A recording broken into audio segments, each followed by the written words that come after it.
Okay.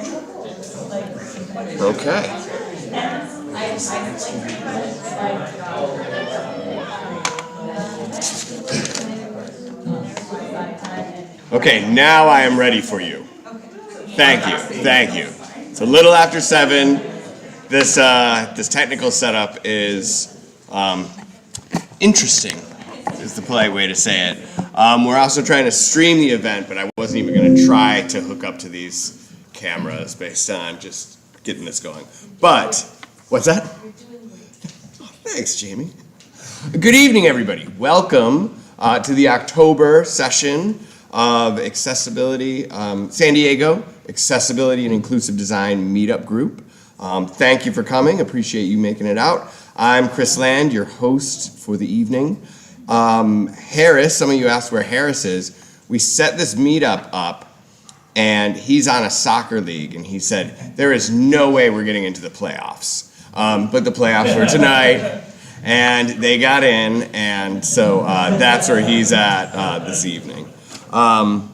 So let me see. Tonight we've got talks on how to get accessibility moving and going in your organization, intersectional benefits of accessibility and inclusive design, and accessibility UX research. So a couple news bits to cover before we get started. We're always looking for speakers. It's the range of topics, anything even distantly related to accessibility will be interested to the folks that come out. We've had a really great range of talks. We'll do developer stuff, UX stuff, beginner stuff, advanced stuff, but also we've had great talks from someone who worked in a summer camp for kids with limb differences and shared some of their insights and things learned there.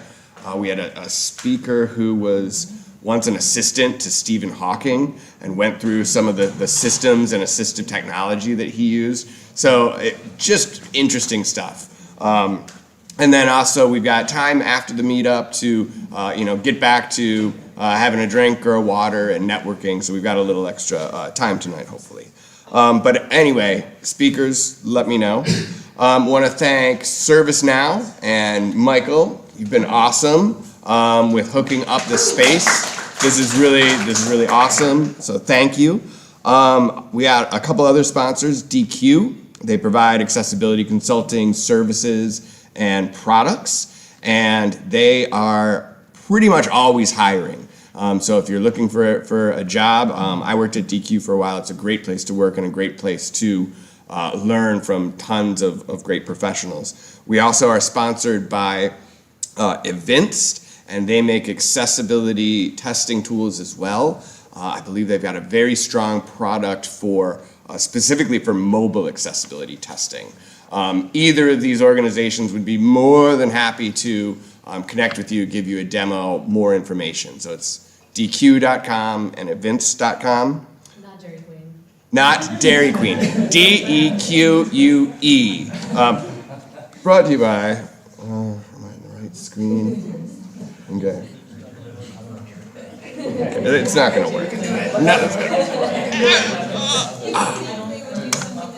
It's currently active. No, I don't want to exit. Okay, let's try this again. Here we go. Our sponsors, DQ. Yay. a11ySD. Okay, thank you. So just take a couple minutes now. You guys have been chatting, and that's awesome. But to specifically want to just take a minute, if anybody's either working at an organization that has any jobs related to accessibility and is looking for people, or if we have any job seekers out there looking for jobs, don't be shy. We can take just a couple minutes to share if anybody has a show and tell.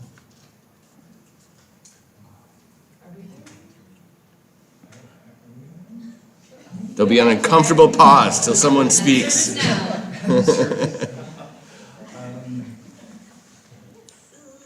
No, I don't want to pressure anybody into creating a job either.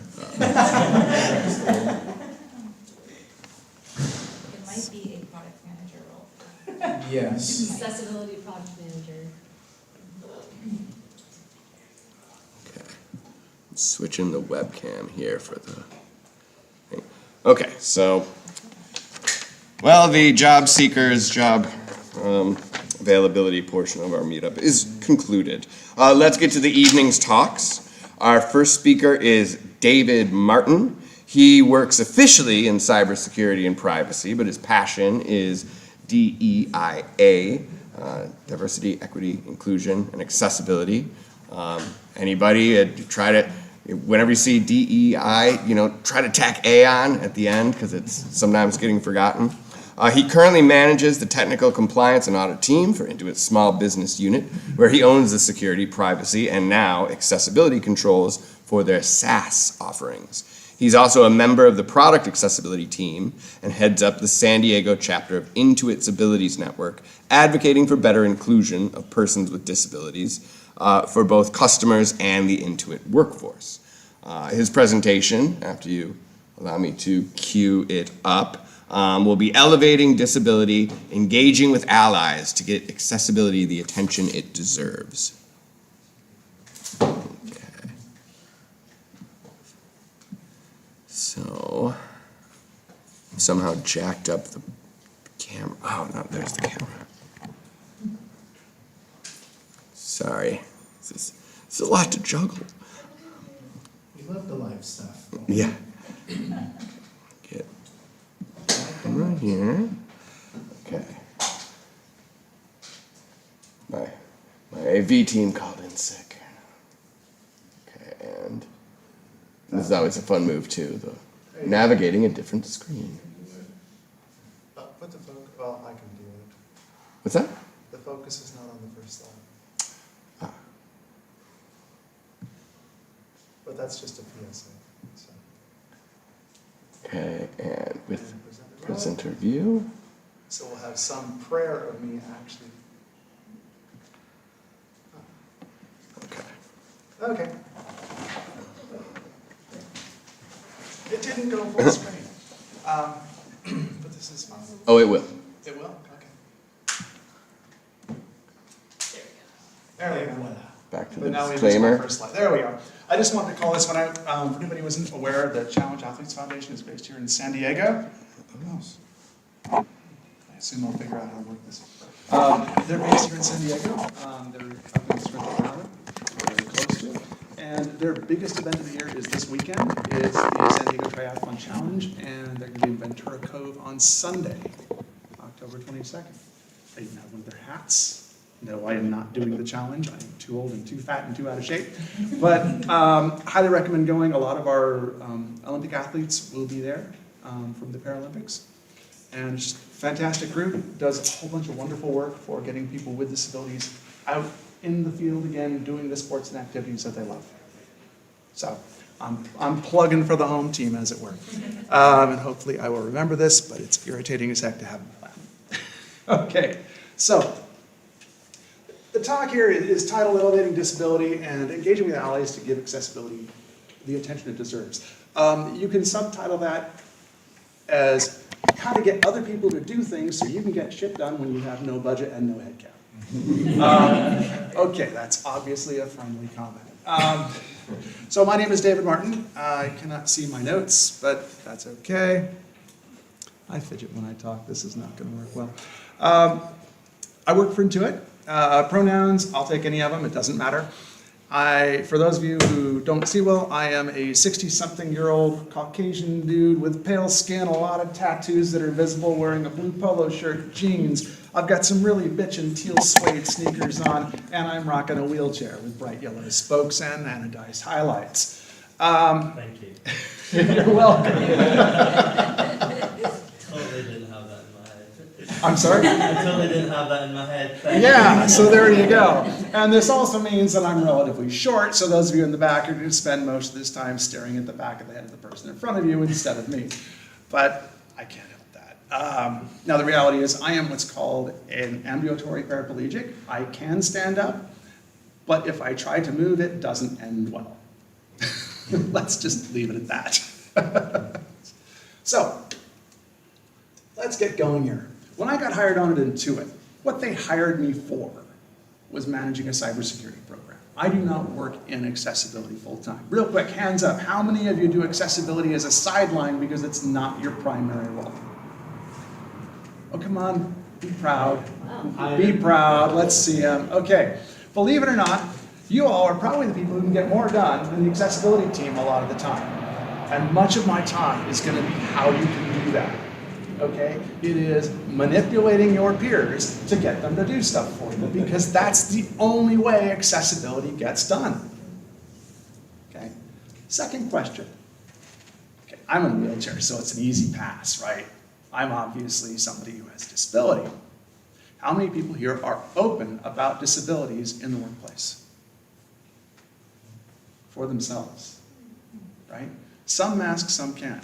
So, I asked that question, and we'll circle back around this. I haven't always been in a wheelchair, okay? Actually, a year ago, I was still riding Centuries for fun on the weekends, and I was training for the PCT 50, which is a backcountry run here off Sunrise Highway. However, I have autoimmune issues, and I have not been able to walk from the bed to the bathroom since about January 10th. Now I'm in a wheelchair. It's come and gone for 20 years. This time, evidently, it's staying. Disability can be transient. It can stay put. For years and years and years, I masked disabilities. That changed a couple years ago, but not because of the wheelchair. But anyway, we'll talk more about that. And by the way, this is part of a journey that I'm taking you on this talk. Chris made the mistake of telling me I didn't have to stick to 15 minutes. I'm also ADHD. That's a dangerous thing to say. Full disclosure, we're honest here. You're welcome to tell me to shut up. So my official job at Intuit is I manage a team. We're part of the product development cybersecurity team. So we're engineers and we're auditors and we're security people and we argue with the legal team. We have a lot of fun, and when we sit together at lunch, no one wants to stand near us. It's just the way it is, except for the attorneys. We love our ethics team. They're so much fun. I'm also part of the privacy team. I also am part of the DSPAN's security subcommittee. I basically do consulting with the government of Australia and their tax office for writing security frameworks. And then they put up with me doing my personal interest stuff around accessibility. Reality is I've been doing accessibility work at Intuit the entire time I've been there, which is going on 8 years. Okay? The last 3 years, I've had a really good traction and I've gotten a crap ton done. The last year, and why maybe it's worth 15, okay, probably 25 minutes of your time, I've done all these things plus more. These are just the big ones. Okay? I've actually managed to change corporate policy and gotten our accessibility metrics published out with our security and privacy metrics. I've tripled the membership of the San Diego accessibility community, and of them, I've gotten over 50 of them actively engaged by taking an 8-hour training course on mental health first aid. Which actually, by the way, if anyone wants to know about that, Mental Health America does that for free if you can get more than 15 people to say they'll come. We can talk more about that afterwards. I could spend the entire time talking about that class. But establish a community for people with autoimmune disorders. So they have someone to talk to when they say, my God, my rheumatologist did yada, yada, yada. And they'll have somebody say, oh God, yeah, that sucks, instead of giving them the standard plaintive, oh, I'm so sorry. It's typically not what people want to hear. Let's see. I am now partnered with Talent Development. We are changing our tooling for our accommodations process. We're changing our tooling for how we keep metrics on people internally because of my feedback to them, because I've been open about what I go through. We're making changes to the physical plant, which is one of the few areas where I actually use myself as an example. More on that. And I'm now part of a couple different Tiger teams for DEI hiring and development, both with talent acquisition and also a separate group of performance acceleration, where we are trying to bring more people into Intuit who have disabilities. Not a bad year. No. And I have budget. Ooh. Tell us how. At the vice president level. Yes, at the vice president level, which is really nice. So, this is how I view my role at Intuit, okay? I actually view myself as a DEI leader first. The most important thing I do is I work with disability, and I'm part of the project committee for enhancing their ERG-BRG toolkit that they publish out. So there'll be a new version of that coming out in January. I am part of the Living Spinal Advocacy Group for accessibility. I'm part of the Intuit accessibility team as an ancillary member, so it's kind of a part-time job. I am targeted for our DEI hiring team, and I'm the ERG lead here in San Diego. And I now actually have a partner in crime on that, which is great, which means I have more free time to come up with more stuff to do with my ERG and my accessibility stuff. I do also get around to managing my team, but I've been successful enough at that that I've gone in 7 years from an individual contributor and a department of one, me, who had to do everything, to I have 6 full-time employees as direct reports, and I have over a dozen contract workers, and at times I have over 48 head count, depending upon where we are in our season. I've done well. Yeah. That's actually one of the keys, is do really, really well. Because they listen to you, because they want to see that. And then I also show up for these events all the time. But I prioritize this work and I get away with it because I've hired an amazing team. And it was my ability to hire people and engage with non-traditional candidates and bring them through. Our average time to closure, I'm not supposed to share this is why you don't get to see my speaking notes, is about 9 months for a rec. Okay? I closed 4 in 5 months. Every single one of them got exceeds in their first year. I did well. And I hired non-traditional candidates who would have been passed over by other people and in many cases had been. So we're engaging, and I started a conversation. If you are a people manager, use that. Talk with your talent acquisition team and say, where are the candidates with disabilities? And they're going to look at you and say, I don't know. And then you need to tell them that Disability Inn has a resume pool of candidates with disabilities that they can log into if your organization is a sponsor and partner of Disability Inn, which most of them are. Problem is your TA reps don't know. And so you have to bring that information to them and serve it on a platter, complete with the login ID and password. What was that called again? Disability Inn? What was the specific program? Oh, they have a resume pool. Okay, resume pool. Yep. So, all right, I'm already off track with my notes, and that's fine. So, ground rules. This talk will be a success if we walk away with a better understanding of, and this is key, how normalizing disability, and then we can talk about the rest later on, which is recruiting allies into your accessibility program. I'm in a wheelchair. You notice I led with that. I have ADHD. I'm pretty open about that. I'm willing to bet that everyone in this room, because of the way I voice these things, would be comfortable asking me a question about it. If you got to know me, you'd be comfortable cracking jokes about it, and that's okay. Unfortunately, I'm in the position of having to be the first person to crack the joke. And the reason is, most people who are fully abled or do not identify as having disabilities have been told their entire lives, don't look at them like that, it's rude to stare. They've been told, don't talk about that. It's not right. It's been treated as something that's toxic and contagious. I was in New York last week.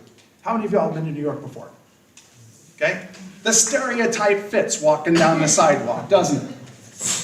Let me tell you something. As the dude in the wheelchair, I can go down a 20-foot wide sidewalk in New York, in the middle of Manhattan, which is where I was in East Village.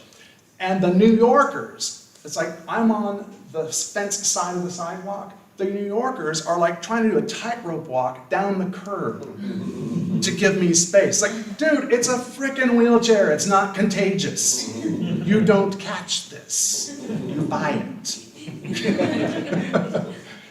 But that's how people are taught. And so as unfortunate as it is that we have to be volunteers to advocate for ourselves, and the beginning of that advocacy starts with normalizing the conversation. Disability is not a bad word. It's a statement of fact, nothing more, nothing less. And until your allies, your able-bodied majority, can get over that, you're never going to have a good conversation about it, and you're never going to make traction. So, much of tonight is taking y'all on a journey on doing that, and you're starting to see somehow I do it already. I'm not a quiet person. So, who am I? A little bit about my role and experience with disability. What was my goal this year? Because I'm going to break down one of my goals specifically and tell you what I did and then who I manipulated to get things done. And then how the allies themselves were brought in because I take them on a journey. and then the outcome. Most of my coworkers will tell you that I'm always looking like I'm hopelessly busy and disorganized. The reality is much of it is an act. I'm extremely organized and very time sensitive, and I do manipulate people on purpose. I'm pretty good at it. My wife will indeed vouch for that. So, I am a minority of one. Added to it, I am the only openly disabled people manager. 17,000 employees. You're talking to it. Kind of like the sound of that. But anyway, I'm also a minority in a couple other ways. I have disability. Okay? It's only 26% of the US adult population. I have a job and I have a disability. Now, because only about a third of us have jobs, I'm in the top 8.5%. I have a good job. That puts me at least in the top 2%, if not above. Just by being frickin' employed. That's wrong. Okay? Know those statistics. They're useful lever-arms. And know how to present them just like that. You know, never go to people with the, it's the right thing to do because. No, you want to get them incensed. You want to get them a little pissed off. That moves mountains. So, I say here I have 2 visible disabilities. Has anybody spotted the other one yet? No, you haven't yet. You will. What is it? Your glasses. No, I don't consider that a disability. I've been blind my entire life. It's just my existence. But it could be. I actually am blind enough, or, well, I'm not blind. I see very poorly, but I'm not poorly sighted enough for it actually to be a disability. It's just annoying sometimes. But no, that's not it, but we'll get to it. Because I actually have one that I made visible before I had to use the wheelchair, because I used to mask my mobility issues, and I just like work from home when I was needing to use the crutches. I have more crutches and canes than anybody you know. I've got a collection of walkers and everything else. The chair is just the last step. I also have a whole bunch of non-visible disabilities, and we'll talk about those. So forced unmasking I have up here, because I chose to unmask when the other now visible disability happened. That's my Zoom background. And what it is a set of broken up letters. So you only see part of the letters, so you can't read it easily, because in May to June of 2020, I went from better hearing than my dogs, and they could literally identify species of owls here in San Diego by the sound of their wing flaps, to severe hearing loss in about 6 weeks. I can't hear for shit. So I have hearing aids.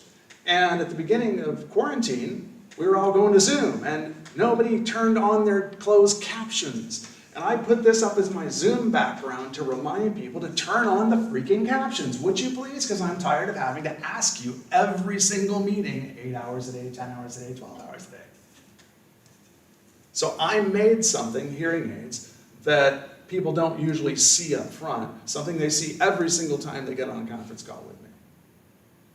Okay? Made it that way, and by the way, I'm happy to talk about it if you want to understand what the experience is like and how what y'all are doing makes things hard or easy for me.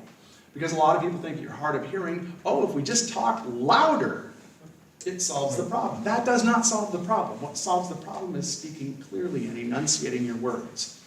Because what I can't hear are consonants in the English language. I can hear all the vowels just fine.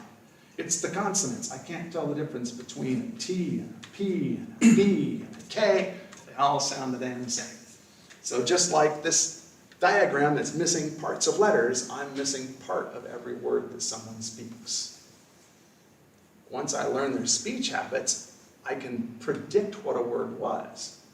But it's a massive undertaking in terms of cognitive processing on my part. So turn the damn closed captions on. Now Zoom has changed their settings. It used to be that the setting for closed captions and live transcription was bound to the ability to download a copy of it, and it was a security risk. So corporations were blocking that in the settings unless it was intentionally enabled. I actually worked with Zoom to get that changed. I also gave them hours and hours of curated recordings of all the different dialects from our Indian workers, because it kept mistranslating things. And you don't want to know what reverse DNS or DNS got translated as. It was Venus, the planet, but.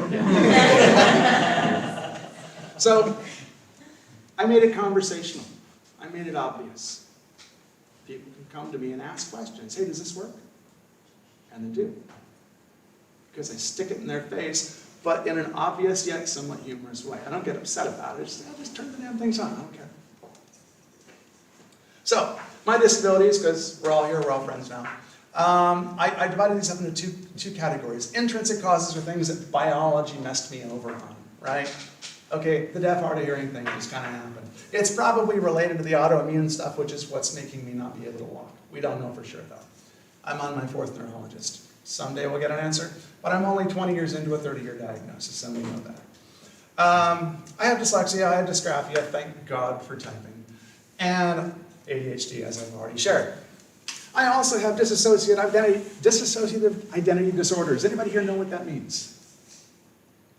Okay, yeah, it sucks, don't it? I wouldn't know, but I've Okay. heard a little bit. Yeah, for those of you who don't know, it used to be called multiple personality disorder. Basically, I was significantly repetitively abused when I was a young child, between the ages of 4 and 9, by my parents. Short story, I was sexually trafficked. Not to mention physically abused and sexually abused in the home. And it changes how you develop internally in your mind. And you literally no longer have a singular sense of self. So we are a community in here. When I say any pronouns, there's a reason for it. I openly discuss this at work. Not a common thing. And because of the trauma, that brings its 4 ugly siblings: substance use disorder, that's why I'm drinking water, self-harm, eating disorders, suicidal ideation. Somehow, depression managed to skip me by, and I'm not really too bummed about that. I have open conversations about these things at work. It's about all I say. If somebody wants to know more, I'm happy to discuss it with them. But when I brought in the mental health first aid, this was one of the reasons why. But it was also something that we'll talk about later, because it gave people who are fully able, who haven't gone through trauma, who haven't dealt with disability in their own personal life, a toehold in how to have an awkward conversation that they've been told don't talk about forever and ever and ever. You want to create those moments. So, nothing is ever fixed in silence. Okay? If we can't talk about something, we cannot fix it. When you're in accessibility, you go to people, you say, we got to fix this for the people who can't see, because most of us are probably doing web content stuff, right? And everyone's like, yeah, we know, it's a social justice. That doesn't get you traction, because they're not engaged in the conversation before you ask them for something. You need to get them engaged in the conversation before you ask them for things, and then it's easy. Nothing's ever fixed in silence. The other awkward part of this for a lot of folks is to understand that somebody has to go first. Okay? Obviously, I'm willing to be that person in my organization.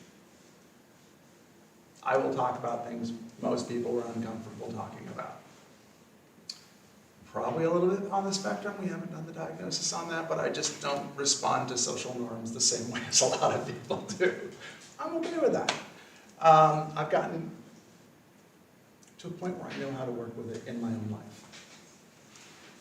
So, what did I set out to do? I set out to formally include accessibility work in my job role, because I'm a security guy. My God, no, what am I doing in this? I also wanted to increase transparency. One of my goals into it has been to increase transparency around our corporate activities in the security realm.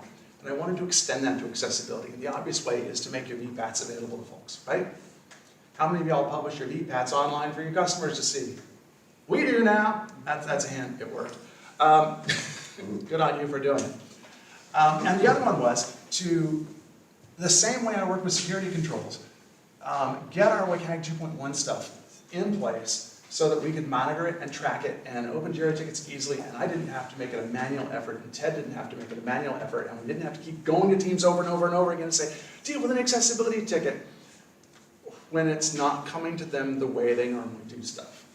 The whole reason for this is to get the accessibility work into the same pipeline that they're used to working from. If you communicate with people in their native tools, they're more likely to do the work. This is their native tool, but the control didn't exist yet. So, challenges, no budget, no engineers, all ally driven, because I'm a dude in security, I'm not in the accessibility team, I'm not in accessibility engineering, my director doesn't have budget for it, et cetera, et cetera, et cetera. All my security work did get done, by the way. Gotta lay that out there, with no findings. So, now I'm gonna circle back a little bit. Allies. We talk about allies a lot in the ERG, BRG space. Anybody here involved in an ERG of any form, way, sort, or thing? Do you know what I mean by an ERG or a BRG? It's an employee resource group or a business resource group, and it's basically, you'll get a group of people with a set of common interests. Like we have the Asian Pacific Islanders, we have the African Ancestry Network, we have the, what we call the Abilities Network, which I frickin' hate, we're disabled, let's use the word. But anyway, it's affinity groups within an organization. Sometimes they're sponsored by the company, then it's a BRG, a business resource group. Sometimes they're employee driven, and then it's an ERG, or an employee resource group. But it's the same concept. When we talk about allies, right? You know, the LGBTQ plus community talks about allies, people who are friendly to people who are in, okay, I'm old, I call myself the queer community, who are friendly but are not members, right? They understand the challenges, they're empathetic to the challenges of that existence, but they themselves are not members. So an ally for the disability group would be somebody who themselves does not have any kind of disability, but is sensitive to the issues and willing to support us in solving the issues that people with disability live with. They're just not members, as it were. I divide them up into 4 buckets. We have caretakers, people who make their living or have chosen to live taking care of somebody with a disability. Okay? They may be family, they may be paid, they may be both. We have families and friends. Oftentimes this falls out to parents or spouses of somebody with a disability. Okay? We have sympathetic supporters who don't have any direct connection, but they're empathetic.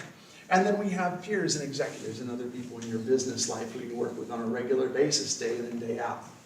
Of all 4 buckets, the only one where I've ever gotten meaningful work done was this one right here. Okay? Use your business connections. And that's why I say those of you who don't do accessibility for a living are probably going to have an easier time getting stuff done. Because you've got business connections that are used to doing things for you and with you on a day in and day out basis. Caretakers, friends and family, awesome people if what you're trying to solve for aligns with the disability they are used to taking care of, right? But if you've got a parent of a kid with Down syndrome, you're going to have a really hard time getting them to help you, even for an initiative around hiring people with autism, okay? It's different from their agenda. So it isn't that they don't do work, it's that they have such a strong belief structure, they're going to spend as much time recruiting you as you spend recruiting them. No traction is made. Sympathetic supporters. I hate to say this, they are the princes and queens of the no-shows.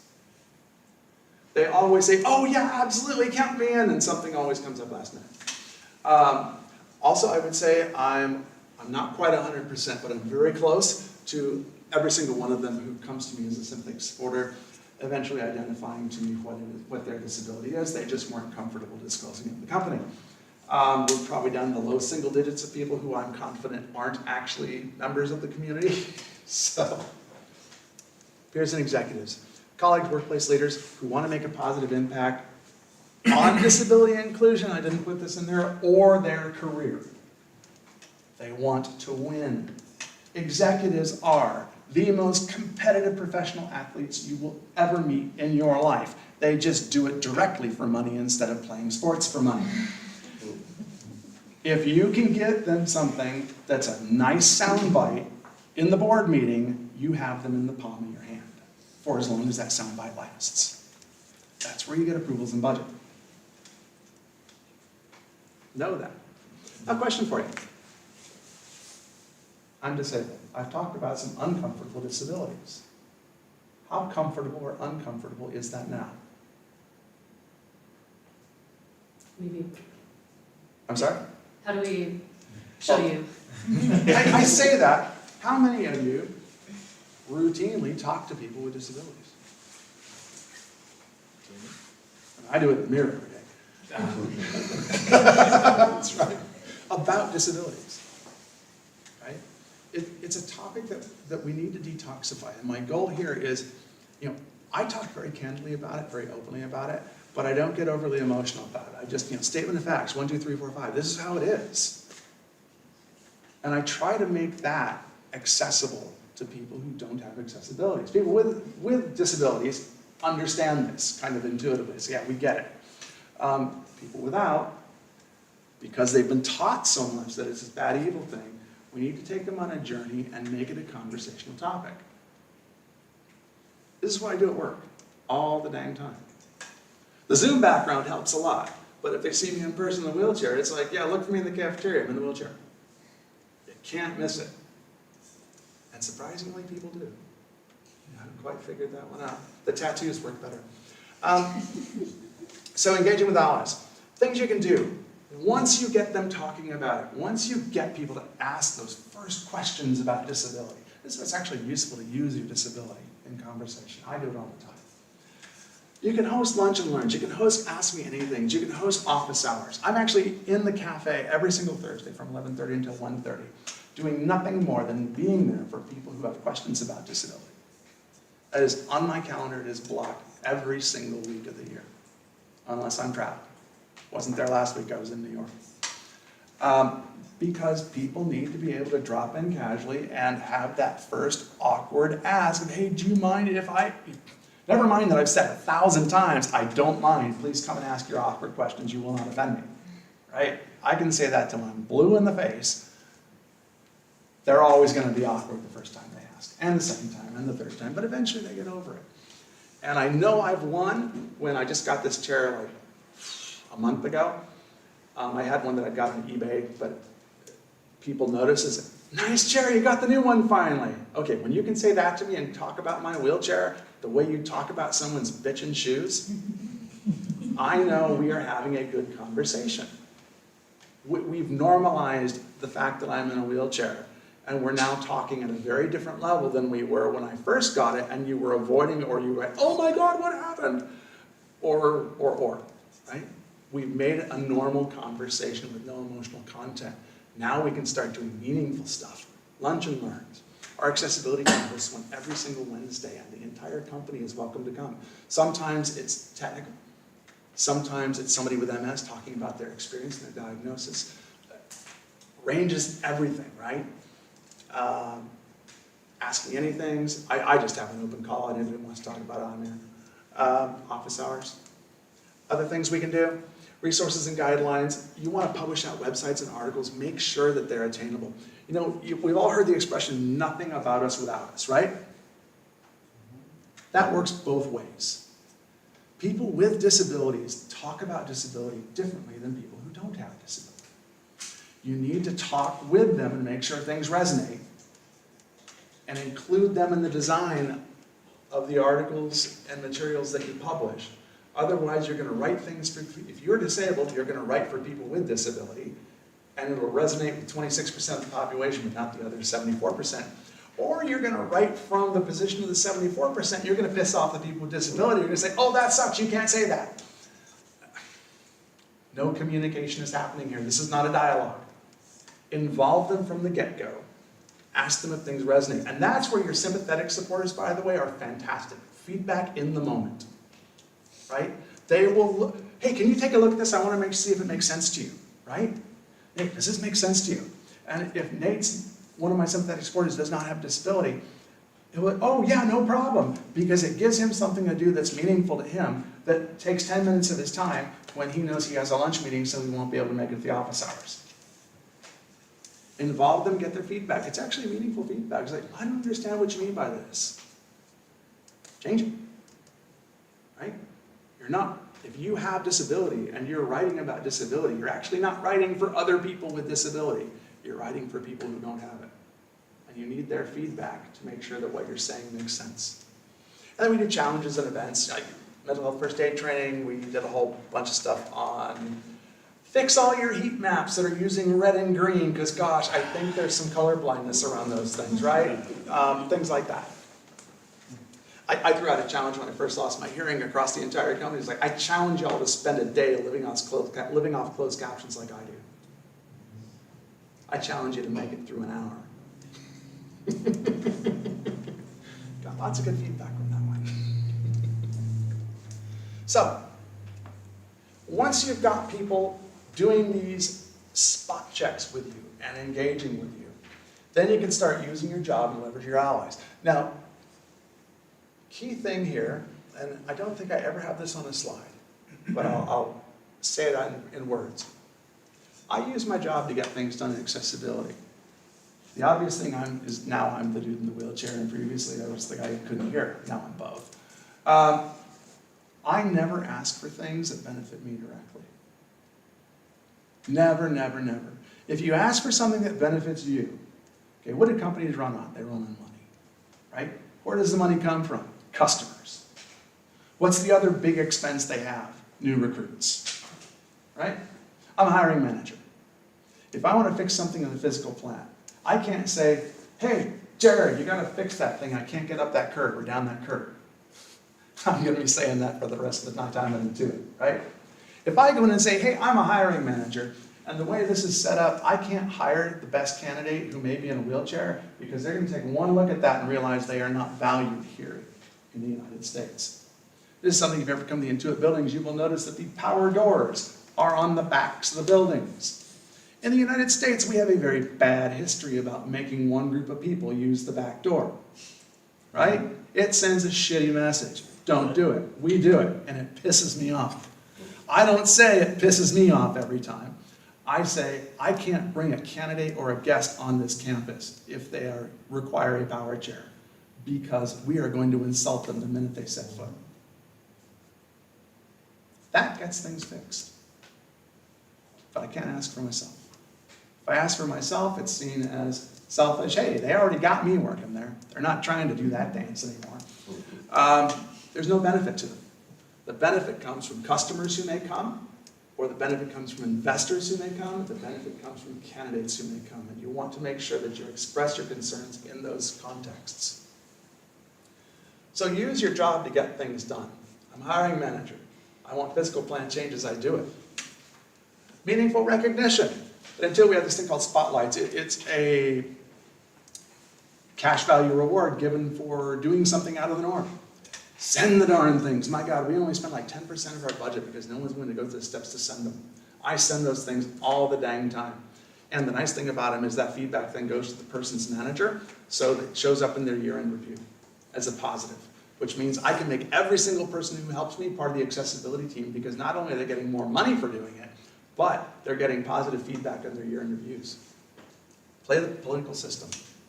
And then start getting them to advocate. Sometimes advocacy for an ally is as simple as inviting you to come talk to a group, right? No one else at Intuit is going to talk about me being in a wheelchair, but I can do it and detoxify that for a whole new group of people if they invite me to their team meeting. Invite me.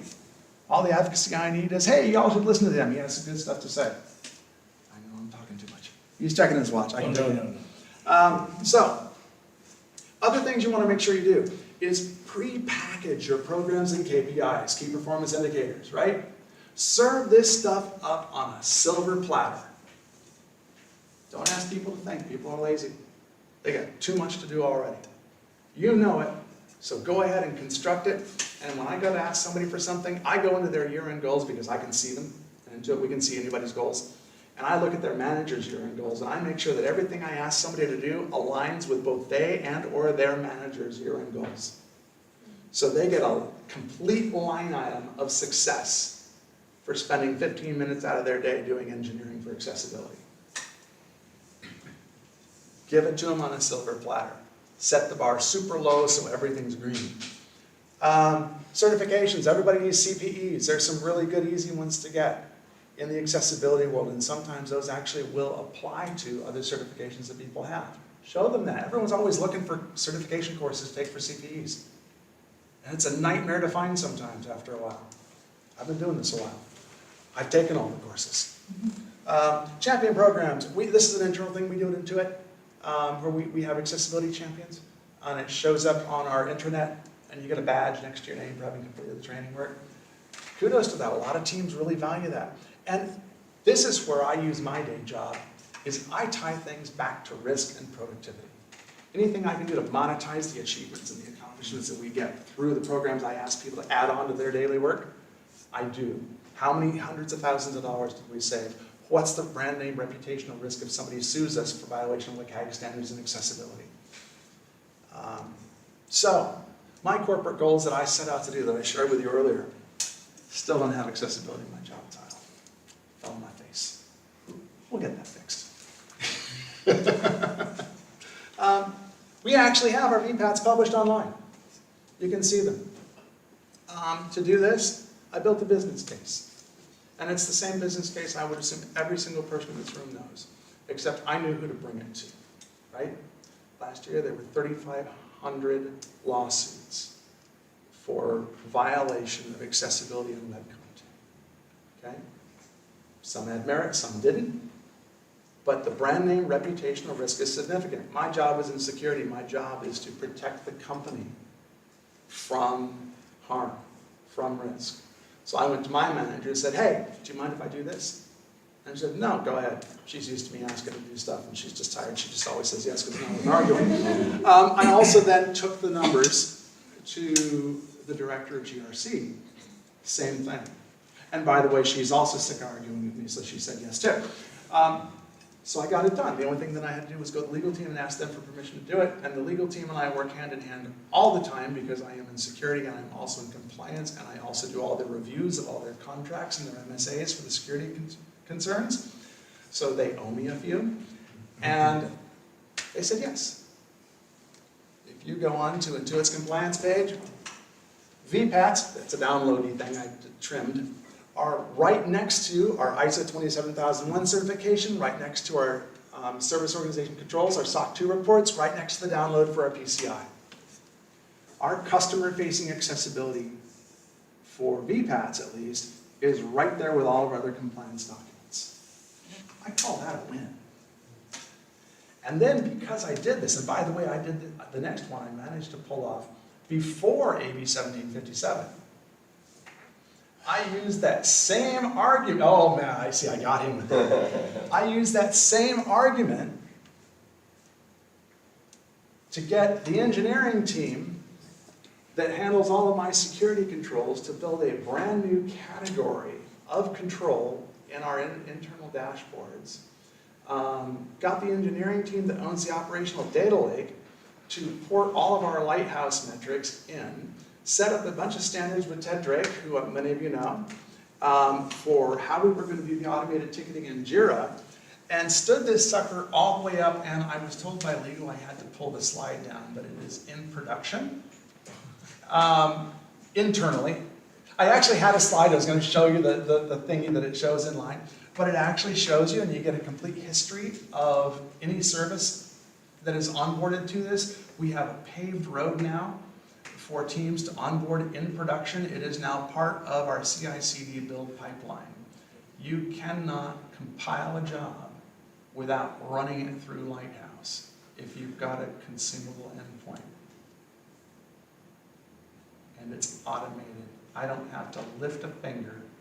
It issues Jira tickets to the development teams just like a security vulnerability. And guess what? They do those. But I got there because I'm the loudmouth dude in a wheelchair who has a Zoom background that says, I can't understand you, turn on your closed captions.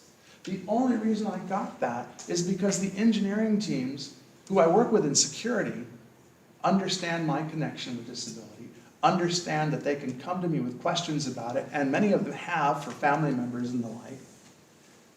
And we've got an open conversation about accessibility and the needs of persons with disability.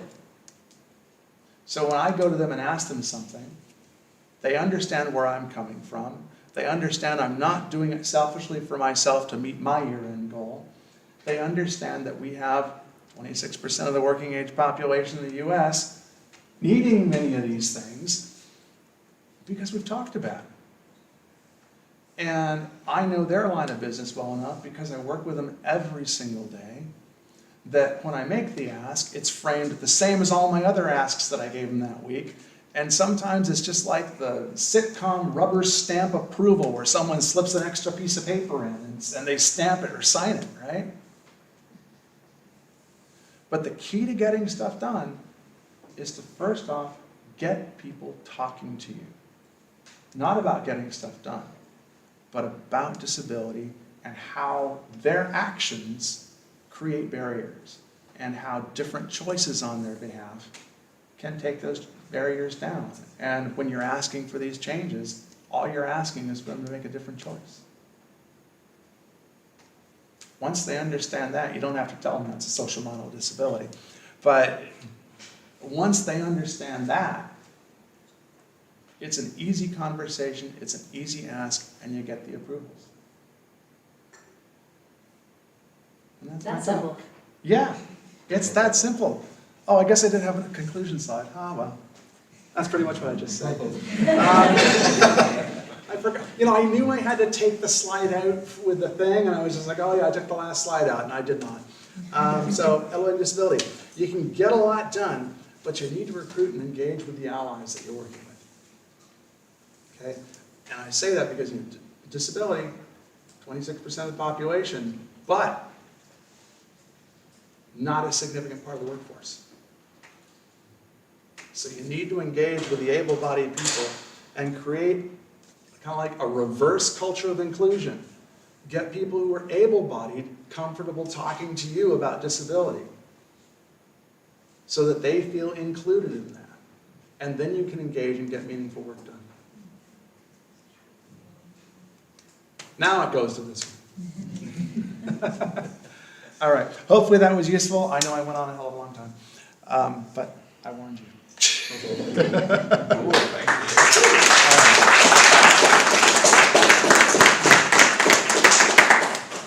So give me about 5 minutes to change over to our next speaker.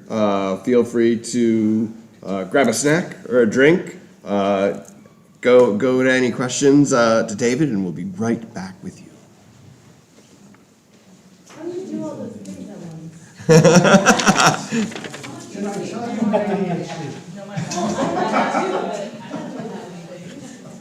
Yeah, I have a really bad case of squirrel.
Slowly closing this here. Why can't you just sit for the ask about this? And why is it not single right and we not talking about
Yeah, Yeah, it's more and more people that hear about it.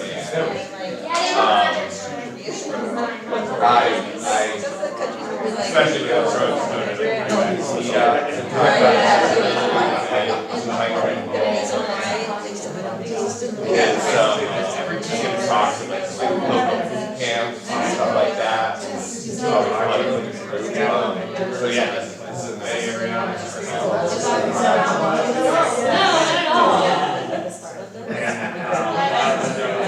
Yeah.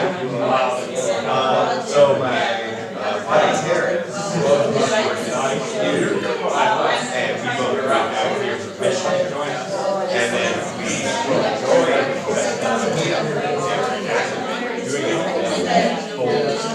So we like contacted and like, hey, let's work at home. That's great. You know, so we started our own business.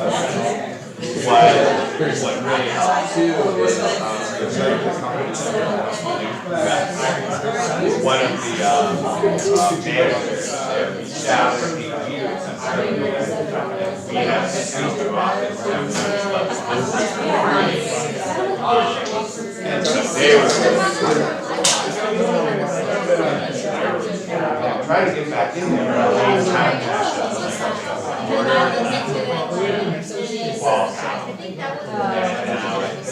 they got bought by a bigger.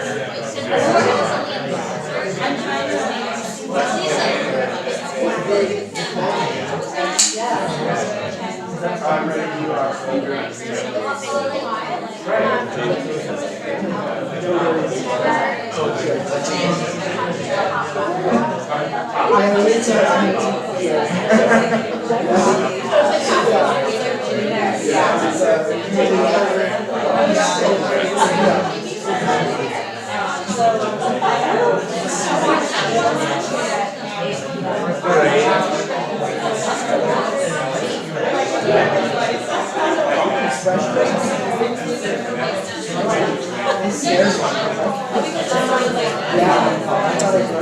Are you ready? Where should I put my drink? That's fine. Really? Yep. You're on camera here. I don't care if you wander outside of the camera, if you like walking. This clicker should be set up to work for you. I will intro you. This is my clicker? Yep. Mm-hmm. Order. May I please have your attention? It is time to resume the speaking portion of the meeting. If you could kindly take your seats.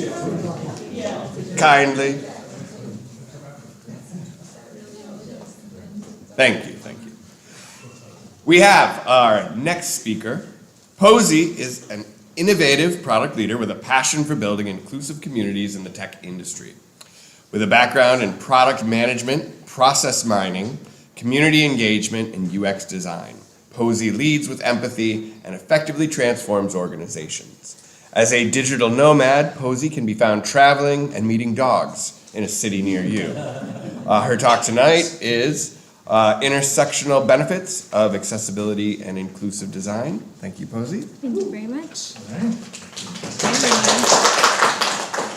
Thank you. Hello. Yes. Posey, single name. My first name is actually Patricia Posey, but you will find me in everyday life. I go by Posey. My last name is now basically my first name, and has been for the last maybe 15 years. Although upon talking to David, I've been saying 15 years for things for so long, I don't realize that it's actually now 20 years, because I've gotten older. You know, the COVID lost years. But yes, so we'll be talking about inclusive design and how that wends with intersectionality. A bit about me. I'm a digital nomad with a dog obsession. When I'm not being a product consultant, I can be found usually chasing down strangers' dogs, visiting my friends' dogs, or cuddling my god dogs. And I do have a photo of them. I wasn't going to add it, but I have it at the end. They are everything. My best friend's dogs, who are in Portland. And because I'm a digital nomad, I don't have a home base. I'm traveling constantly. I just came back from Portland, and before that I was in Hawaii. And so anytime I can get a piece of home and cuddle up with some fur babies, that's what I need. And yes, I have 8 years in product and 15 years in community building. And my approach to product management is community building. And people and innovation are at the heart of my strategies. And I paused there because of how many communities that I have been involved in. And now looking at that again, 15 years has been this thing you referenced, and now it's actually been 20 because we've aged. But those communities include Women Who Code, both the Portland and San Diego chapters, and also the global community, and then Tech by Superwoman as well. And those are some of the communities that really have been at my heart.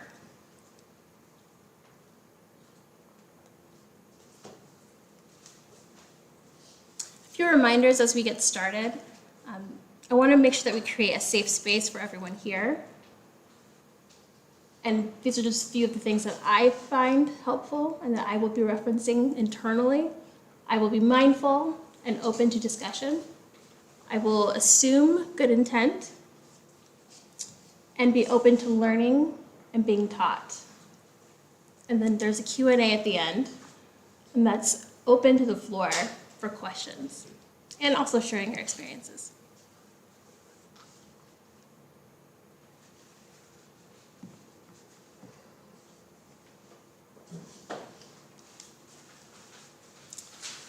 So what to expect and what we will touch on. Accessibility, intersectionality, temporary disabilities, intersectional experiences, the business case for inclusive design, and of course that Q&A that I referenced. And so overall this presentation is about the unexpected ways that accessibility is part of your everyday life and how you have to take that into your design thinking. And when I talk about the intersectional experiences and how we often think of accessibility and people with disabilities as a very almost static existence, and how it's actually much more intersectional than that. So, what is accessibility intersectionality? Intersectional accessibility design considerations start with understanding the subject. With accessibility, recognizing and valuing the diversity of individuals. Accessibility is the concept of ensuring that products, services, environments, and information are designed and developed in a way that can be accessed and used by as many people as possible, regardless of their abilities, disabilities, or characteristics. Now for intersectionality. Coined over 30 years ago by Kimberly Crenshaw, civil rights advocate and professor, she says that intersectionality is a metaphor for understanding the ways that multiple forms of inequality or disadvantage sometimes compound themselves and create obstacles that often are not understood among conventional ways of thinking.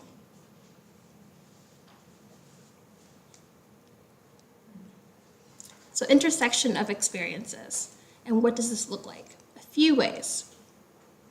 Location and disability. So we'll see this often with different types of features that are introduced. Location and disability. Larger cities offer more accommodations. Those who live in smaller communities suffer intersectional design gaps.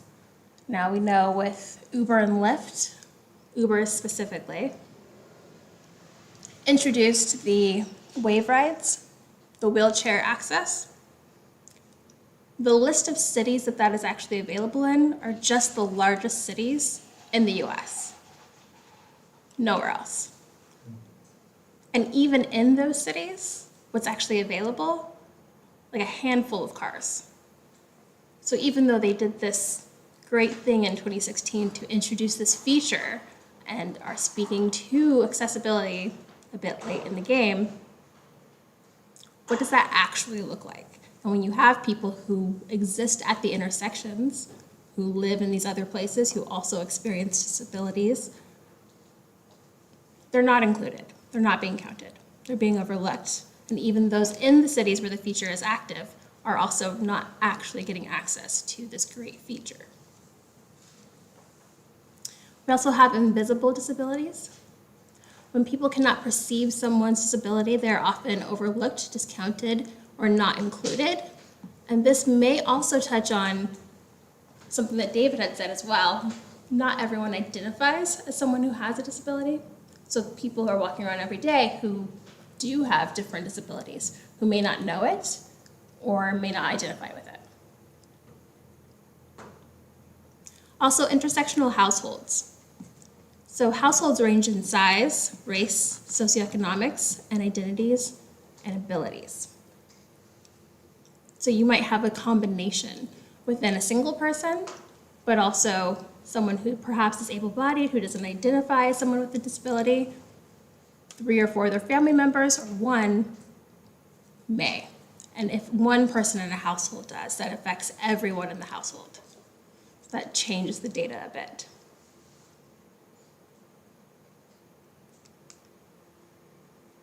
So temporary disabilities. And this one is interesting to me because it's not often thought about the same way. But temporary disabilities include injuries, surgeries, or illnesses, conditions or impairments that affect an individual's mobility, vision, hearing, or cognitive functions for a limited amount of time. And I mentioned the range on this. So it could be, this includes someone who is pregnant, and that changes their ability over time, how they interact with the world, and whether or not the world was actually designed for their experience. Often find out pretty quickly it wasn't. This also includes someone, for personal experience not that long ago, a friend of mine, a bit of a bro, if you will, puffing his chest at a bar somewhere on the coast and gets into a bar fight, breaks his hand. All of a sudden, he can't walk his dog. He needs help navigating his computer, getting laundry done, just out of left field, if you will, finds himself in the situation interacting with the world that was not built for his limited mobility, the situation that he has found himself in. So the range on what we deem a disability and not, and whether or not someone identifies with that, you might see how this is a much larger population than maybe even people know who are experiencing it, and those who are designing for people also do not know.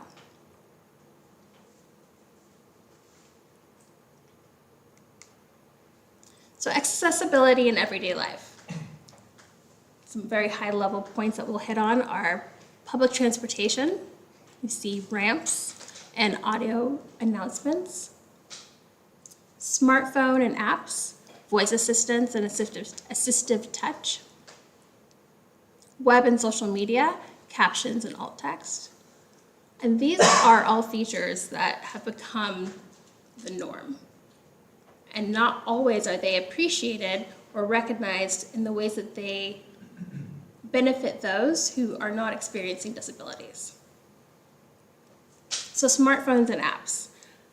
How many Apple iPhone users do we have? Quite a few. So if you've been using the iPhone for some time, do you remember when there was that button, and maybe you still have that phone, button at the bottom of your screen that would always break or get cracked, and then you were left without being able to navigate your phone? Well, thankful for assistive touch, which is meant for people with disabilities, you're all of a sudden being able to use your phone even with a broken button because of this assistive touch. I think texting was invented for deaf people too. I love that. It's amazing. So everywhere that we see or interact with on the daily, there are features that benefit everyone and design considerations that benefit everyone, both able-bodied and disabled people. So what we do know from this is that when we design for intersectional accessibility, everyone benefits. This is often referred to as the curb cut effect. And the curb cut effect being the actual cuts of the curb that allows you to navigate up onto a nice slope from the sidewalk to the cement, to the street to the sidewalk. And how when you're designing that and you're thinking, we need to be able to help people navigate from who are using a wheelchair to be able to get onto the sidewalk, and how that had far-reaching effects for people who had mobility hip issues, who are aging, for people who were using strollers, luggage, bicycles. It became this practice, this norm that benefited everyone. And sadly, it wasn't introduced until what, like the 60s? And really implemented in the 70s. So we're not talking for very long, but this is a game changer that we see and interact with every day.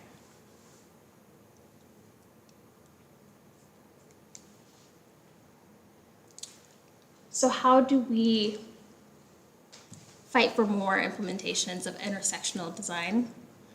Well, one of the statistics that often gets brought up is this 20% number. Often brought up in executive rooms, getting buy-in. But how accurate is this number? The number is 20%. 20% of people in your community, your customer base, have a disability. It's the go-to statistic. I have used it myself. It has great impact. 1 in 5. I believe the newer data had shown 1 in 4. It's impactful, but the percentage is most likely much larger than this because of intersectional experiences and how people identify.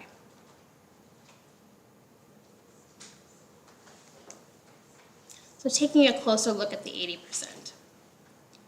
So people live, as we've touched on, ever-changing and dynamic lives. Now, if we were to play around with the numbers, we could look at 25% of the people in this 80% that supposedly do not have or don't identify as having a disability. Say 25% of them actually fit into that. The other 25% here on the other end. We're looking at late onset disability, not something that was foreseen, sometimes with aging, sometimes just with time. Moved aging parents into your home. That changes the way that you live, that changes the way that you interact with the world, and all the considerations that go along with that, including the devices that are used in your home. And also temporary disabilities, just like we're talking about pregnancy or breaking your hand in a bar fight. So when we talk about that 20% number, we can see how it actually breaks down. That 80% that we're saying isn't included, we know that they're included with the who are benefiting from these design changes, and we also know that it's much more complicated, and they actually are included in what would be 20%, but it's much larger. So yes, at any given moment, someone's life, as they know it, can change. And when we consider the changing and intersectional experiences, we can see that we are designing for everyone. Making the business case for accessibility, which is a frustrating statement because it shouldn't have to be made, but it does. I myself have found myself in situations where you're pleading with executives to make the right decision. You're bringing up every moral reason, even reasons that impact their bottom line, and it's still out of scope. And then you watch them pay the price in some of the biggest ways from trying to retrofit accessibility in their design. It's a very expensive process. So, making the business case. Expanded user bases. Of course, by accommodating a broader spectrum of users, businesses can tap into new customer, segments and markets they may have previously overlooked. Compliance with regulations. Like I was saying, it's very expensive to retrofit. And many countries have enacted accessibility laws making it mandatory for businesses to ensure accessibility in their digital and physical environments. And that was always a trickier piece of the ADA because it was created before everything went down with the internet. And so people saying that the ADA did not apply to the internet, even though it is a public sphere, it very much applies. And thankful to these other countries, it's pushed the envelope and made us have to step up in more ways. Not that it should be the reason. Also a competitive advantage in UX.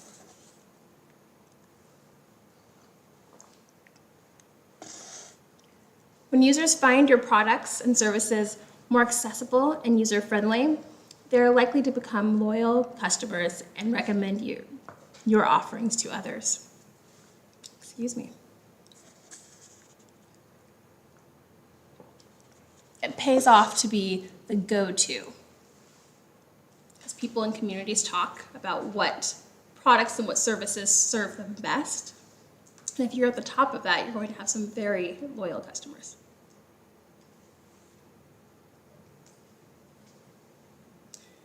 And policy.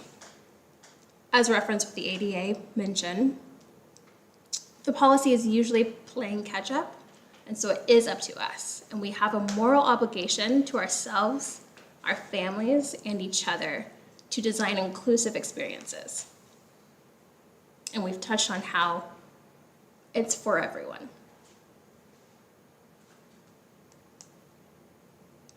And how might we make this change? So listen and talk to intersectional people. Meetups, like the one you're attending today, and social media are great resources. There are so many incredible creators out there who are spending the time, not that it should be their job to do, but to educate people and making really creative and funny content about their experiences. And it's eye-opening. Even if you are someone who may have your own experiences or have a lot of family members with their own experiences with disabilities, there's still so much more to learn and so many perspectives to hear from. Educating yourself and others is another way. Meetups, certifications, social media, employee resource groups. And if it's missing from your company, you can create it. Find other people, be the person who starts that resource group, and see how that changes things and how they operate at your company. And also, I do community consultant work, so if you need help with that, you can also call me. Also, committing to a greater purpose. So taking a stand and committing to advocating for a better and more inclusive world and holding on to that as the great hope will help you push forward. Because you will need hope in that type of a fight. I know you know. I think a lot of us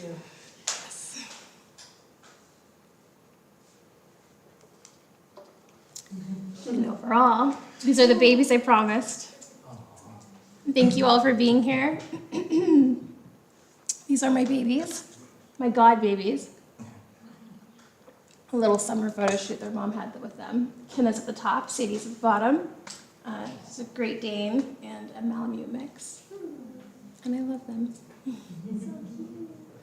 That is my LinkedIn QR code. And if you have any questions or experiences you'd like to share, please speak up. If not, that concludes it.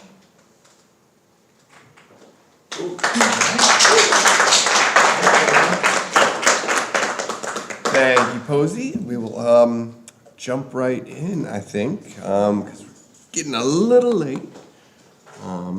So just give me a quick second to switch over. This window can close. And it's coming. Look at that quick switch. How does this thing work? Just push the button? Yep. Okay. This one goes forward. Cool. And that one goes backwards. And your introduction, madam. Okay. Jamie Young is a seasoned researcher with over 10 years of experience in researching and designing for the human experience. At ServiceNow, she manages a global team and leads research initiatives across the platform, such as accessibility. She's passionate about ensuring that ServiceNow provides exceptional platform experiences for all users and to drive innovation and continuous improvement. Tonight, Jamie will be talking to us about accessibility research at ServiceNow. Thank you, Jamie. All right, thank you. It's been a long day, so can you hear me? Yes. Okay, cool. Per ServiceNow usuals, we always have this safe harbor notice. You guys might not be familiar with it, but we're obligated to say this. But this basically states that anything I share with you today should not be shared or used for purchasing decisions. Like you're gonna, yes, just to be formal. So this is me. So just so you know who's talking to you, so I'm Jamie. I'm a manager within UX-R&I, which is user experience research and insights team at ServiceNow. And I lead a platform foundations team, which specifically covers accessibility, globalization, design system, and platform analytics. So a lot of our platform-wide capabilities. Specifically in my particular career, I spent a good decade in dentistry. So I was in the medical field for a while, and then I did a 360, and I was like, I don't really want to do this.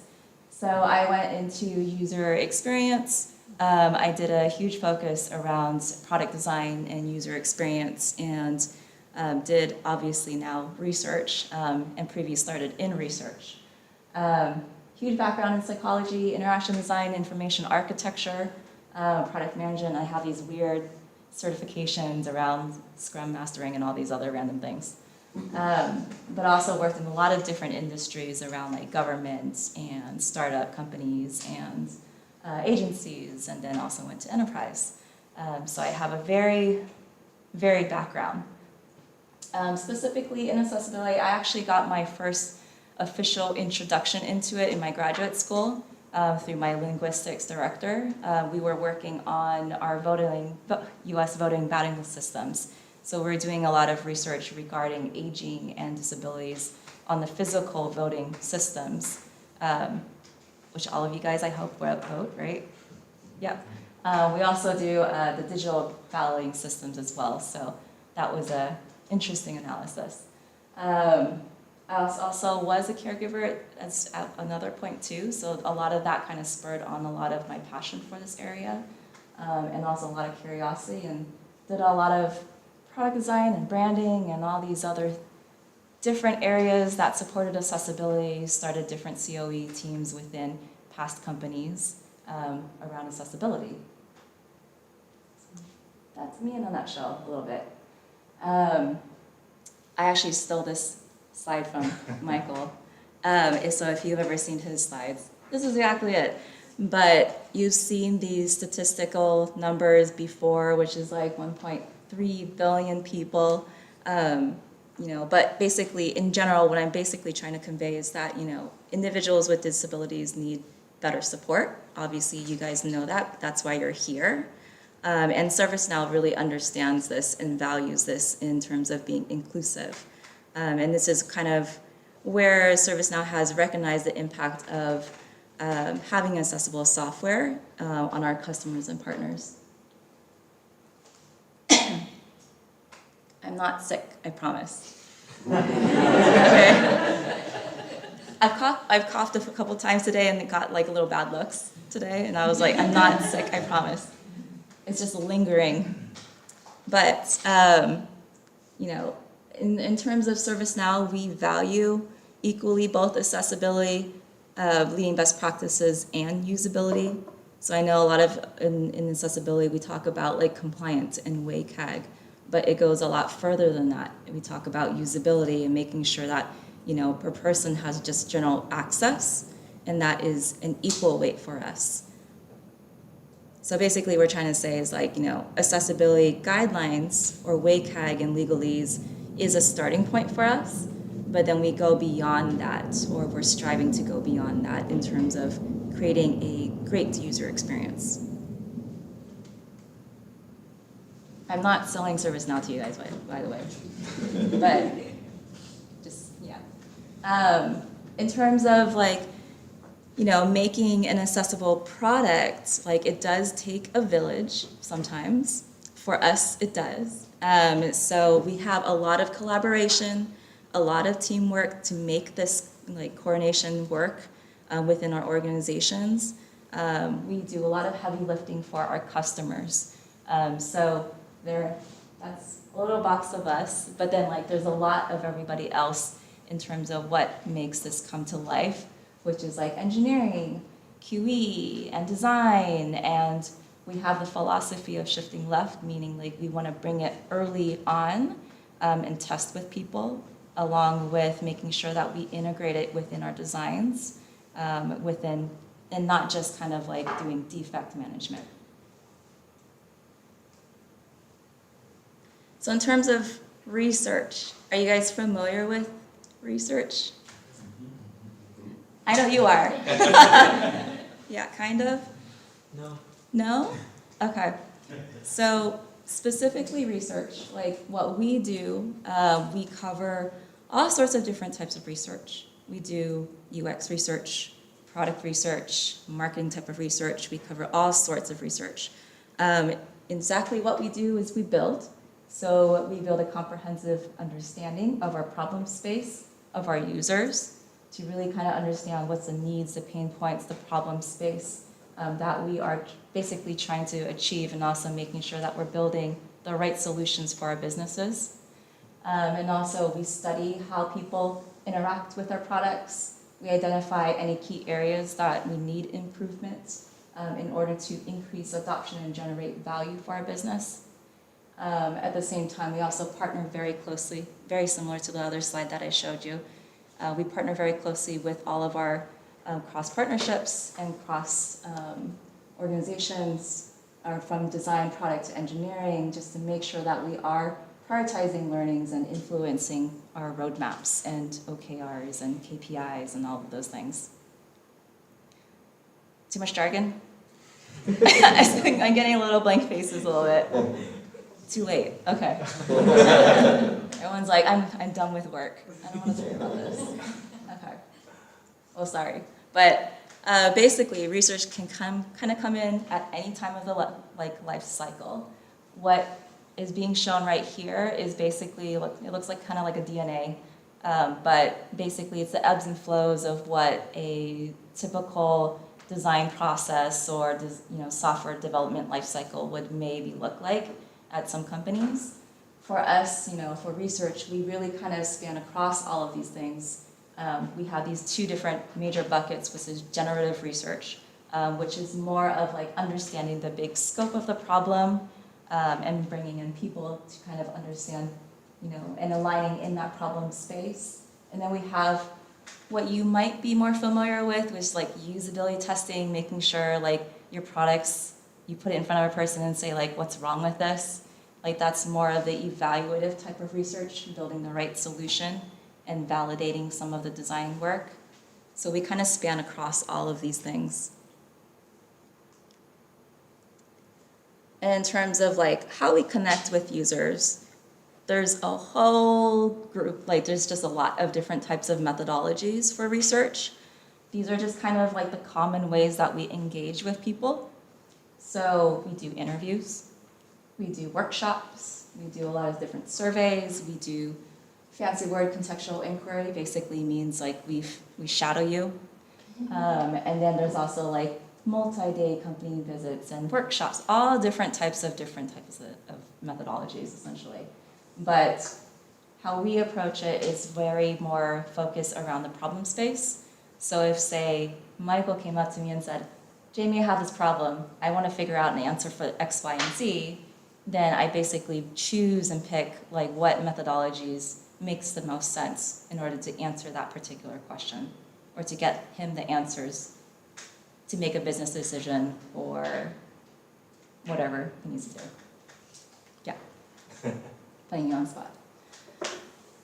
Okay, in terms of specifically their accessibility research approach, accessibility research, we have three major buckets that we kind of approach it in, meaning that, there's company-wide strategy, so meaning it's agnostic to any sort of product.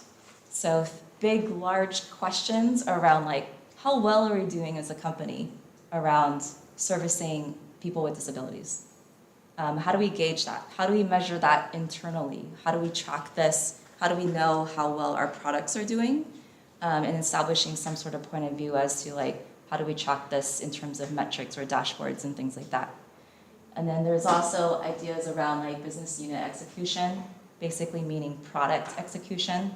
So, if we have a product and we want to test that particular, and we want to run some like research around that particular area, we do engage directly with people with disabilities to make sure that we get that feedback, and then really kind of understand where are we gapping in, where are you missing, like what are the best opportunities for our products so we can better them, essentially.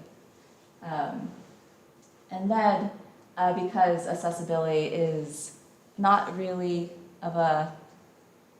it's a special beast in itself, right? Like you kind of know this, where it has a lot of different considerations. So like scaling and doing recruitments and getting participants to participate is like a whole scale in its own thing. So that it requires basically its own operations and scaling, and also research enablement and different toolings. Like any sort of, like say if I give you guys a survey, like you guys have to be able to access it. But if you're not engaging with people without disabilities, that's usually not a concern, right? So we have to kind of take a lot of these considerations in practice.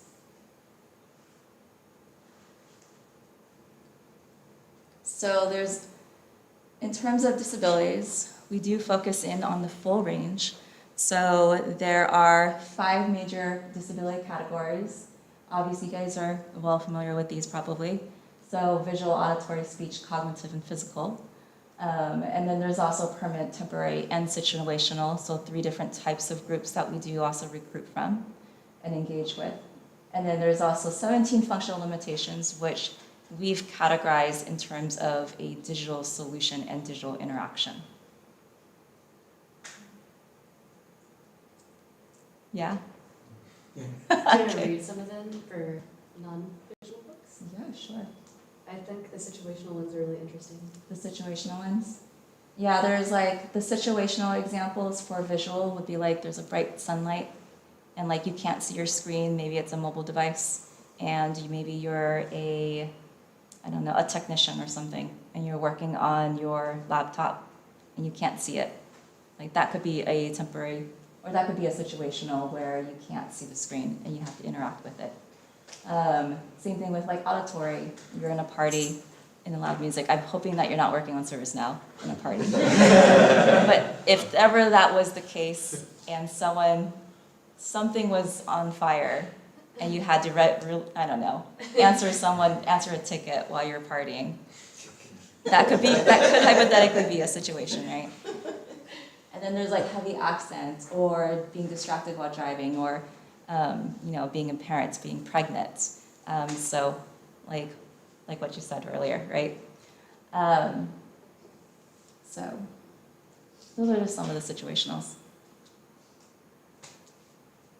And then just as an example, since it sounds like not a lot of you guys have seen research in action, we do test directly with people with disabilities. And what that means is that we include them in every basically type of research that we can involve in. As an example of a study that I try to white label it as much as possible, there was one person who I wanted to highlight, which had an alternative head mouse switch and navigation, and also physical impairment, so complete total paralysis. And we interviewed that person against our products. And I could see myself accidentally clicking, say something around pieces instead of pieces. So it was like a little harder to narrow in on. But definitely doable. Okay. As you're dragging it down, and when you see it, you might not be a steady click. That was really loud. But there's also another one, is a screen reader navigation. So visual impairment severity, so which was legally and totally blind. So we also interview them as well. So for researchers who are like not familiar with screen readers, like the verbosity is like very fast. So, but we also sometimes ask them like, can you slow it down for us so then we can hear, record, and listen and understand. Hopefully this is not as loud. If I tried an M, I would never get my Is that okay?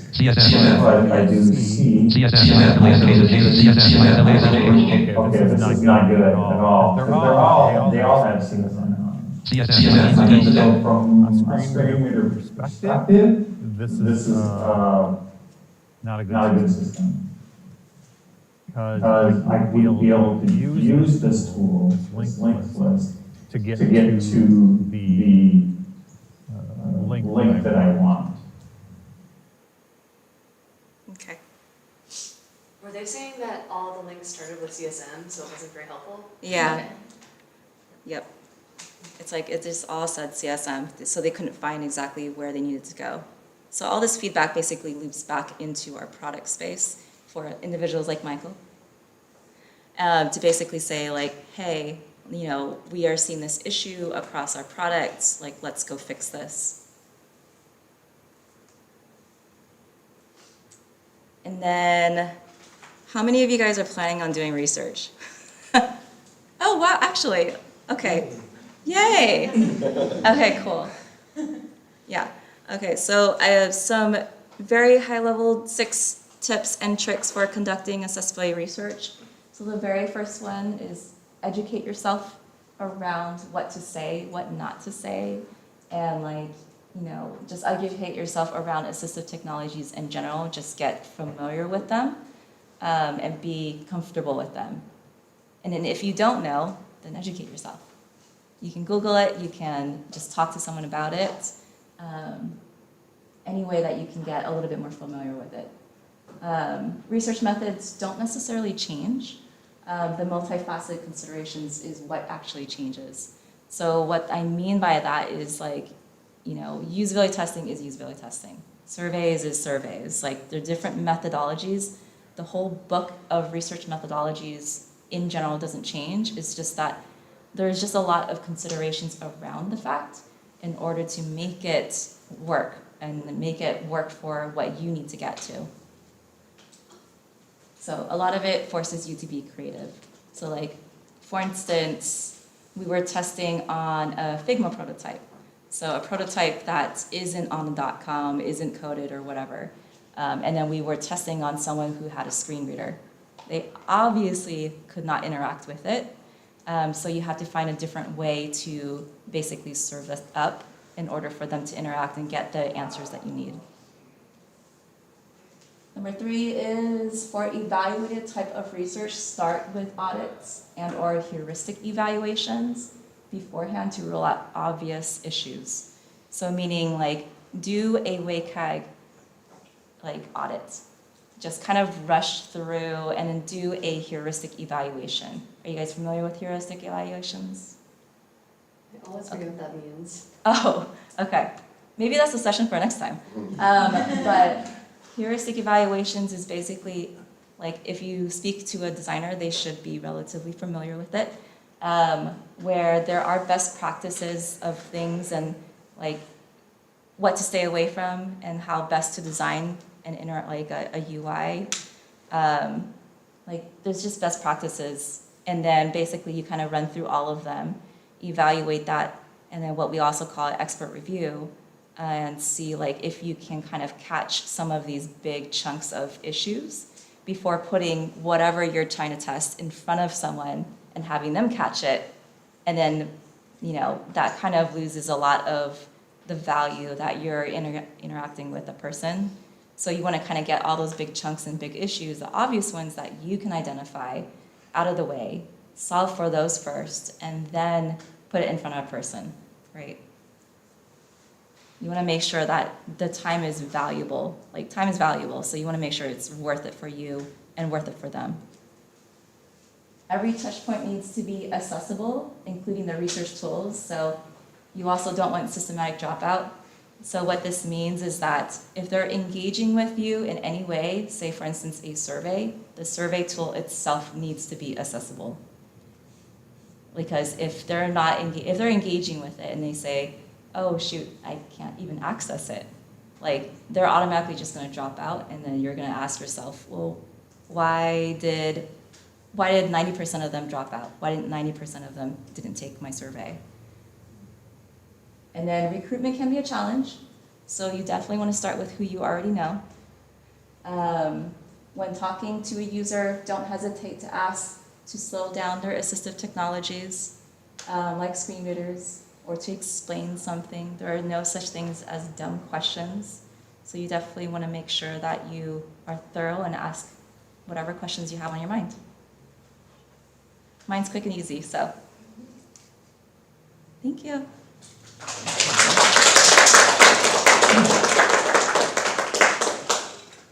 Any questions? Yeah. How do you know how many people, I know for regular research, okay, we know based on the experience, based on the product, but when you want to test the accessibility, how do you know how many people you can run the test or, you know? Yeah, that's a good question. Okay, so that depends on the method. So there's what we call qualitative research, and then there's quantitative research. If you're talking about qualitative research, qualitative meaning like in-person interviews, like that type of, like very much in terms of like quality instead of numbers. If you're focused on that, usually the best practice is around like 8 to 10 individuals per what we call segmentation. So meaning like if you're focusing on one disability and you want to compare it to another, those are considered two segmentations. So it's two groups that you're comparing against. So then you would want to go 8 to 10, 8 to 10 total. So it equates to like 16 to 20. Yeah, It but makes the recruiting very hard to find yeah, actual. the amount, yeah. But then if you don't care about that, you don't care about like comparing between, and you just want to recruit like all sorts of people, and it doesn't matter, then you can just stick to like the 8 to 10 and just get a sweep at the first round. And then if you're talking about numbers, that's a whole different ballgame, because usually in terms of the segmentation, the comparison, you're talking around at least 100 per group. Thank you. Yeah. Question? Oh, hi. Hi, just out of curiosity, because I'm early in my UX career, do the service now incentivize through gift cards, money, etc., somehow the participation? Yeah. Because I've tried getting participants without any incentives, and It's not- hard. Yeah. Yeah. We do offer incentives. We're a challenging company because our people are very specialized, enterprise solutions, right? So we do incentivize because we are taking time away from their working day, right? So we incentivize in terms of like, depending on where they come from, it could be swag, it could be money, it could be gift cards. If they're government, there's a whole different bracket under that, because if they're government, like you can't incentivize, it's illegal. Don't do that to a certain amount. But yeah, highly encourage if you can, if you have the budget. But if it's something like what I've seen in the past where it was just easily accessible, it's a .com, it's Amazon.com or something, right? Like everyone has used it, then you probably can get more people without incentivizing. Yeah. Are you having trouble with incentivizing? Well, I'm working for a small nonprofit, and I'm wondering if I should ask, Yeah. that we should offer something for the user testing, Yeah. or there's a different way, but Doesn't hurt to ask. yeah. Yeah, it never hurts to ask for budget. So like, especially for people with disabilities, like individuals with disabilities, most of them aren't working. So incentivizing definitely helps, and it incentivizes them to come and collaborate with you. So it's a very strong incentive to participate, yeah. Thank You Yeah. might be able to make the case that these are people who are already typically overextending themselves by educating people when it's not really their job. Yeah. So, I don't know, if you have someone sympathetic to that argument, it might help. Okay, that's right then. Thank you. Yeah. So given that ServiceNow is fundamentally the enterprise business space, and employment statistics for people with disabilities are not particularly good in that realm, Yeah. how do you structure your recruitment process for testers to prevent bias in the test population? Yep. That's a long-winded conversation that we can have. But Well, it's up. yeah, it's a lot, yeah. Enterprise is like a whole ball game. Like it's a whole, yeah, you know. So in a series, I mean, you can have what me and my team have set up is we've done internal employee panels. So we leverage our own employees and their knowledge. We've also have different levels of knowledge that we can pull from. So we have a customer panel as well, which we funnel through, and we also make sure that they sign up and like basically self-identify. Then I also go through vendor help and everything in order to recruit very specific and very targeted different, like for example, we want a field agent that has screen readers and has used our product and are active within the last year, plus on top of that has like so and so and so, whatever requirements, right? So we have to go through very specific requirements, and that in itself is, we can talk more about that. But yeah, different levels of feedback. And then there's also like general population. So like if you're just starting out in research, what we call general population, meaning like they're not ServiceNow users. Like they are the general user. You just want usability feedback. You just want an impression on your product. Like the easiest feedback realm you can get into. And probably the easiest in terms of like recruitment. But if you're talking about your customers, that can get a little hairy. Yeah, we'll talk. Yeah. I was thinking of my experience in enterprise, and perhaps it was more of the product I was working on, but working to find out who was disgruntled or who had a lot of custom things they really wanted done. Those were really great customers to have because they're eager and motivated and they want to be heard. They're upset, and they can also work as like a way to mend that relationship because you're being open and to them. Yep, we have very close partnerships with our quality QE team and Emily to basically kind of funnel and see which customers are complaining, like which ones. We've established ongoing relationships with certain customers because of that.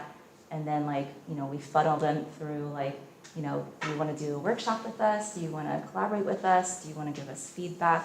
So there's like multi-routes of getting access. And then there's also like relationships within internally that we have. Yeah. Sorry, is it me? Yes. Yeah. And I think it's important to have accessible channels through which people can provide feedback. The amount of emails I get from organisations just asking for general feedback on their products, and it's an accessible survey. I can't let them know, so just having that process where people can, make sure that's tested, your feedback process, or maybe like an accessibility statement on your websites or your apps where you can provide that. At the very least, if you can have that dialogue and conversation with people that are struggling, then then that's a start. At least there's something that needs to be fixed. Completely agree. Yeah. Okay. Cool, thank you, Jamie.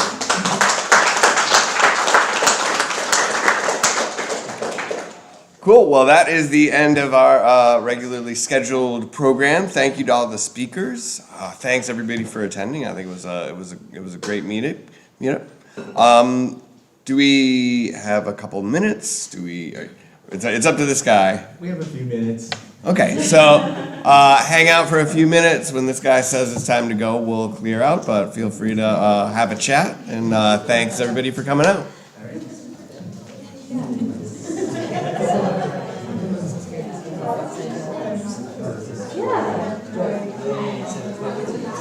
So I want to talk to you. Yeah, for So, are you by any chance looking for an event? Yeah. Are you? Yeah, for sure. Because I'm, so I work at Regular Interactive. Yeah. I told you that.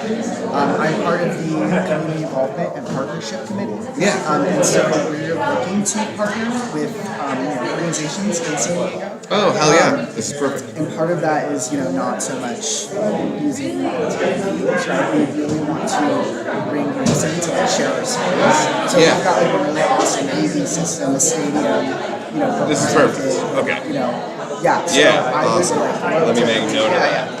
we want to talk more about that. I don't really have much of the specifics. I have to put that really, but just wanted to see if that because we would love to host this group for sure. Awesome. Yeah, perfect. That would be great, mate. Yeah, let me decompress after getting this one done. But we'll probably October, November, December. So probably early mid-December before people get in vacation mode would be the time for our next one. But I'll hit you up this week or maybe next week to start the conversation because that'd be great. I gotta start. Anybody else at your org would be interested in talking to?